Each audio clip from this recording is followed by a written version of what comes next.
Moottori käyntiin hyrähtää, taas ne kivistön nykät jyrähtää. Joo, kiihtyin 100–0. Tässä tien poskesta taluttama sollaa. Tää alkaa käydä mulla pahasti pollaan. Pahoin pelkään, että moottori räjähti. Iso korjauslasku naamalle lävähti. Mitä sä nyt taas teet, mut vararikon veit? Stop Yamaha hate. Stop Yamaha hate. Yeah.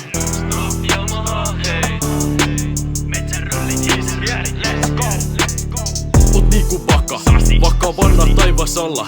Täällä kelikin alkaa ole aika halla. Tuntuu ku oisin joku salkkareiden salla. Mörökki pelottelee jo sängyn alla. Tää musa skene hiljattain pilalla. Kuka teistä ei voi olla mun tilalla? Ne rämpas kesti 3 kuukautta, et tuu tuntee täällä.